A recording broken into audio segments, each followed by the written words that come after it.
2 weeks ago, you might recall, we're in Daniel chapter 3, if you want to be turning there. Daniel chapter 3.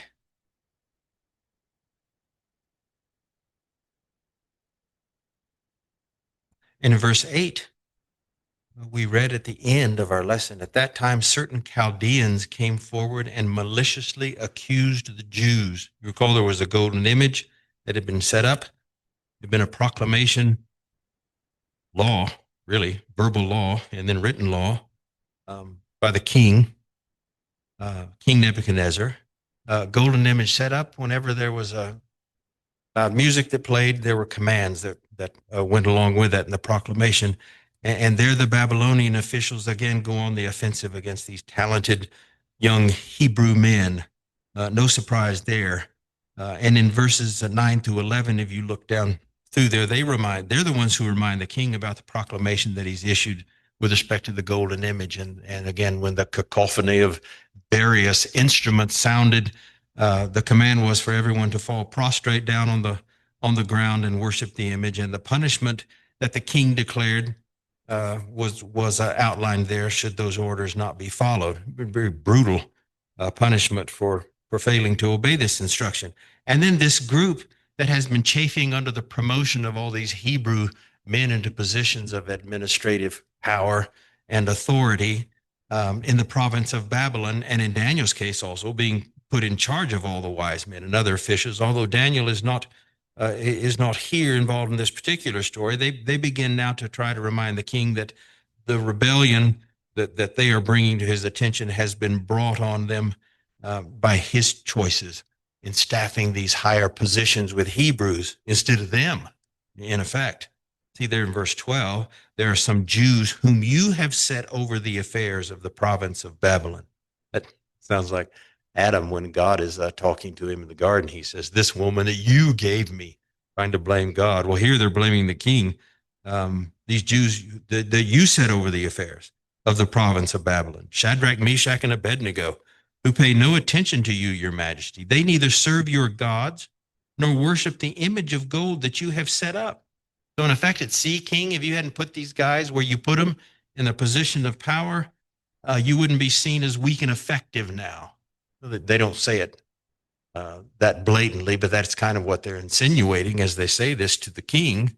And either embarrassment over being shown up by these men or anger at being disregarded by the Israelites, or both of those things, are prompting Nebuchadnezzar now. And we're told that he is what? What do you see there? He's furious. See verse 13? Furious with rage. Nebuchadnezzar summoned Shadrach, Meshach, and Abednego.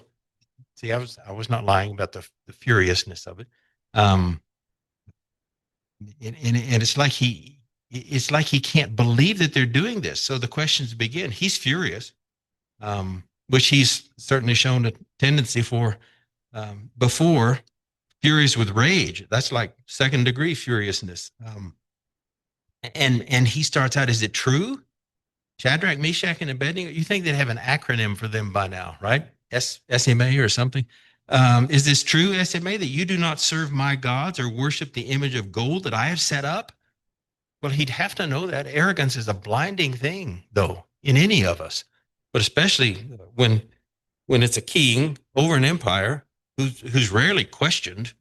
And he seems like he would not have remembered that these young men have one true living God whom they serve. But that's been 9 years in the past. And he repeats the proclamation to them.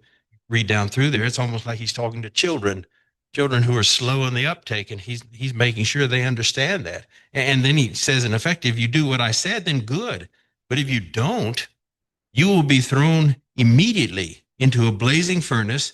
Then what God will be able to rescue you from my hand?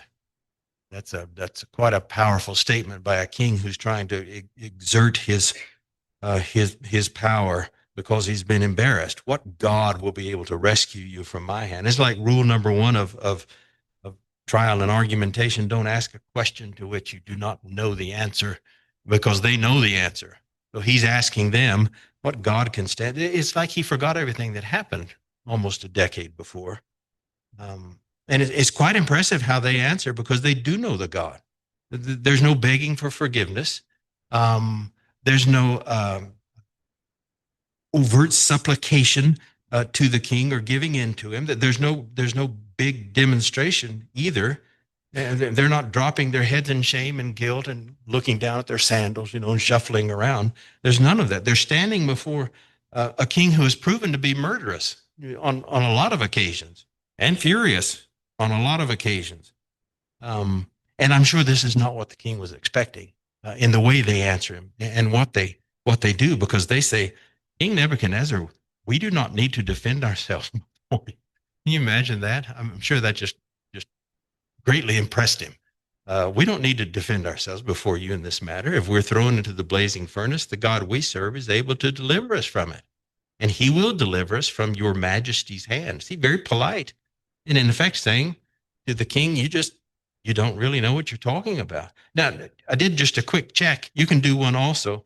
I didn't find a lot of examples of or recordation in God's word of God delivering people out of fiery furnaces.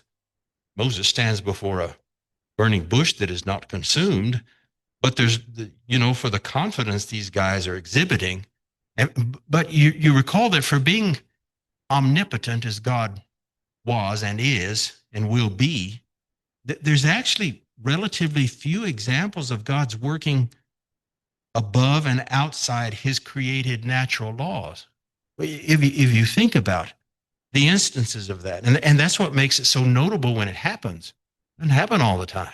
He's not a God of fury like this king is a king of fury, and very much unlike what modern day miracle workers profess, is that, man, God's working miracles through us all the time. It's kind of it's a constant thing, like, yeah, I work miracles every day. God calls on me to do it, and I do it. And there's nothing like that at all. You have it in and around Moses' work. Well, you have creation with just a speaking of things into existence, but then examples of God speaking above those created laws during that 7 days of creation.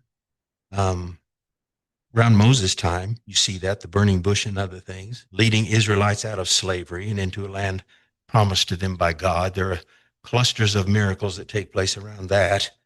You have it variously with prophets during their individual ministries and things that show up at that time, primarily to authenticate what they are saying. You have it here in Daniel in the time of the exile of Israel, because they had rebelled so often and so long against God that there are consequences for that. And then you have it in the new covenant with Jesus and the disciples, the apostles then.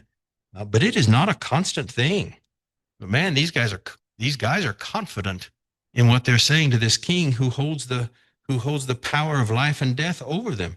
And here these guys add to the end of that previous statement, he will deliver us from your majesty's hand, but even if he does not, we want you to know, your majesty, we will not serve your gods or worship the image of gold that you have set up. That's amazing to me that they would speak that confidently and that matter of factly, which I imagine is partially responsible for Nebuchadnezzar's just erupting in fury at their response, because they're just so nonchalant about it. Here's the facts, king. The facts are, we're not going to fall down and worship this thing that you've set up. And you can imagine him just saying, these kids, they don't realize the power of life and death that I have. Remember, Pilate kind of has the same response to Jesus so many years later when he says, I don't think you understand, Jesus, what I have the power to do. Jesus, fully understand. And young people, remember this always. These young men believe more in God than they fear for their earthly lives, even as they stand in front of a proven murderous monarch. And they had been taught, and I know we keep going back to this, but it's important to remember this and to remind ourselves of this. They had been well taught, parents and grandparents and teachers. These young men had been so well taught, so well prepared, and they were unwavering in their belief in what they knew about God, and what they understood that God had already said when he had already spoken. And they're aware of this. You shall not make for yourself a carved image or any likeness of anything that is in the heaven above, or that is in the earth beneath, or that is in the water under the earth, You shall not bow down to them or serve them, for I, the Lord your God, am a jealous God. And that's from Exodus. And years earlier than this, Exodus 20. And for Shadrach, Meshach, and Abednego, SMA, that was it. God spoke it, they understood it, and they believed it, and they followed it. There's so much equivocating on the part of Christians often because they've never made this determination that these young men have already made. God said it, that's what it is. That's the truth. Whereas a lot of people, each time they're confronted by something, it's a question all over again, and they work back through all over again. Well, is God right on this? And is his word accurate, or is it kind of out of touch, or, all those kinds of things? These guys go through none of that, and there's none of that self-torment that a lot of people fall into. They weren't going to benefit themselves socially or in a secular way at all by taking this stand. So they're not doing it in self-interest at all. That's obvious. But they said, we're not going to do this because it is not right to do this. Isn't that admirable? But isn't that great that young individuals understand this? This is not right. God is right. God sets out what is right. And when we see something that is not right, we don't do it, bowing down to some inanimate thing, and acting like it was a god of some sort, or that it had some sort of religious power or significance. That's not right, and they know it. And again, this is not some benign setting where they're answering these charges. They're in I would guess, in the throne room of the king. They've probably been called there. And again, standing before a king who's visibly outraged and furious and verbally outraged. So they see it, they hear it, probably feel it. And you can almost see him, okay, you're so calm as you defy me, then heat the furnace up as hot as it can go. And I've seen estimates about what that meant temperature-wise, up to 1,000 degrees or something. And I cannot verify that, but I do know about these typically coal-fired furnaces at this time, and they could be almost impossibly hot. Impossible as far as the construction of them that was built in order to contain the heat, and that was kind of an ongoing technological challenge at this time. But he says, heat the furnace up as hot as you possibly can. It's so hot that the men putting the Hebrew men into the furnace were themselves what? They were killed. They were killed by the intensity of the heat and the flames, just by moving those three guys over close to the drop-in point. They're killed, and then you read that the three men bound are dropped in. You wonder, when the king sees his own soldiers burned, do you start to doubt or think about what he had spoken? I kind of doubt it because of his personality that we've seen before and we'll see again. But see there in verse 22, the king's command was so urgent and the furnace so hot that the flames of fire killed the soldiers who took up Shadrach, Meshach, and Abednego. And these three men, firmly tied, fell into the blazing furnace. Of course, the king's there to watch, hovering over all of it, there to monitor the progress of his orders and what's going to take place. I would guess it's probably the first case of someone testing his authority like this. I mean, there are rebels and those kinds of things in an empire that they come and go and they're put to death, a lot. But here are people that he's appointed to positions of authority. They're the ones who are testing his authority. So he's watching again. And he's surprised again, because there are no screams when they go into the furnace, not what you would anticipate, and they did not burst into flames. If anyone was going to be screaming, it's the king, as he starts looking a little more closely at what's going on in this thing. And as he sees the three young men walking around, and he sees what else? Not just them, there's a fourth person. And he's like, soldiers, how many do we put in there? 3. And he watches, and they're walking around in the scorching heat of the furnace, unharmed, completely unharmed. See in verse 24, King Nebuchadnezzar leaped to his feet in amazement And he asked his advisors, weren't there 3 men that we tied up and threw into the fire? And they replied, certainly, your majesty. He said, look, I see 4 men walking around in the fire, unbound, unharmed, and the fourth looks like a son of the gods. Looks like a son of the gods. What do you think that looked like? It'd be hard to stand out as a son of a god when you're in a blazing furnace, but he stands out enough that the king sees him. And where's the king's fury now? It's starting to dissipate because he's dumbfounded.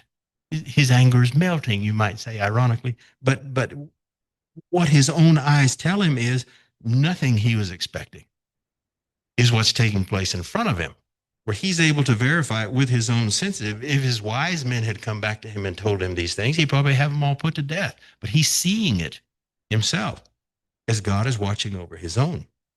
And then he's the one who screams. He's the one who shouts out, Shadrach, Meshach, and Abednego, servants.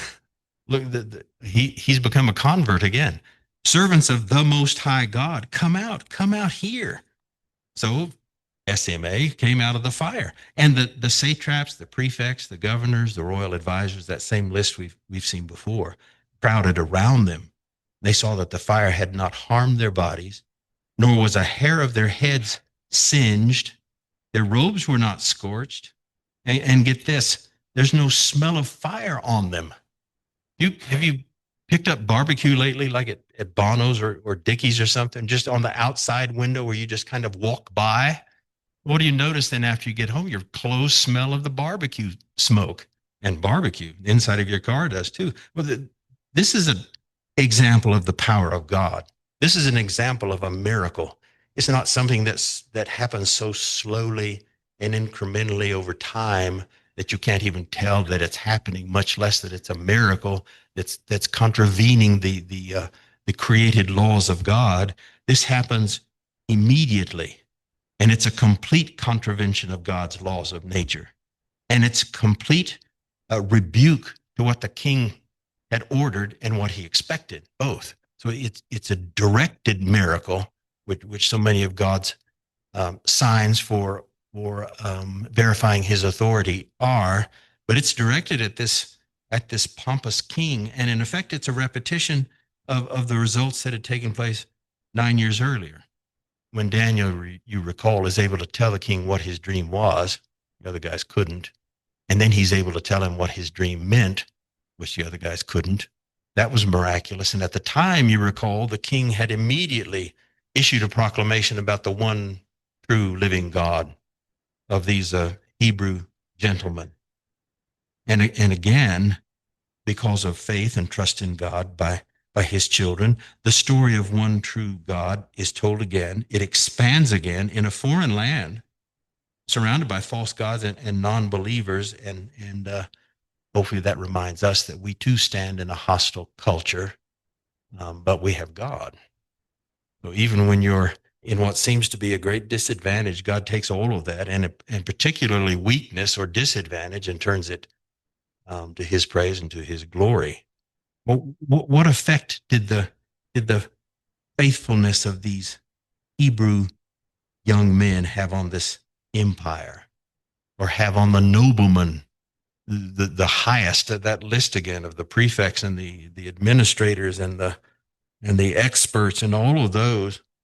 What effect did this have on them? You see the king's own words there in 28, and we'll close out with this. So then Nebuchadnezzar said, praise be to the God of Shadrach, Meshach, and Abednego, who has sent his angel. He's interpreting what he saw. He has sent his angel and rescued his servants. They trusted in him and defied the king's command, referring to himself in the third person, as many monarchs tend to do. They defied the king's command and were willing to give up their lives rather than serve or worship any god except their own God. Therefore, I now decree that the people of any nation or language who say anything against the God of Shadrach, Meshach, and Abednego be cut into pieces, and their houses be turned into piles of rubble, for no other God can save in this way. You think he believed that? Is he just saying it? I mean, read back again in the first couple of chapters and see other things that he has said. seemingly sincerely, but he said things about the one true living God, at least this expansive at that first encounter with the one true living God. I don't know. You don't know about him except the implications that we'll see, Lord willing, next time when we look at this. Next time, I think we'll be able to tell a little bit more as we read a little bit more about the devotion level of Nebuchadnezzar to his own statement. He's given to big, broad sounding statements. The kings of Babylon seemingly are given to that, or just kings in general over this size of an empire. But we'll see. We'll see. You'll see. Hopefully before then, you'll have a chance to read some of that this week. As we conclude our lesson this evening, once again, we've had an example of the power of God, the power of young people in adverse situations who, because they confident in God, who put trust in God and rely on God, making a difference in it in an entire nation. It's hard to place a quantitative description on the effect of their bravery in an empire this vast. Word of these guys got around. You can read it in secular history. Word of these young men is getting around, and what they do in the face of this furious king. Our Heavenly Father wants us to be in a position to serve Him and to trust Him like these young men trust Him. We want our young people to be able to serve God and to trust Him the way these young people do. We want to remind ourselves, moms and dads and teachers and grand folks, of the correct approach that we may not be familiar with point by point, but we certainly see the result of it repeatedly in how these young men behave, what they know to be right, and their willingness to stand up for what they know to be right. Impressive display. Well, God invites us into that, and we want to be thinking about that this evening. If you need to respond in any way to the invitation, please take advantage of this time to do so. Or if you need the help of your church family in any way, prayers or any way, be thinking about that as well. And if you need to respond, please do so. Come to the front, sit on the one of the chairs on the front row. You'll be served while we stand together and sing the invitation song.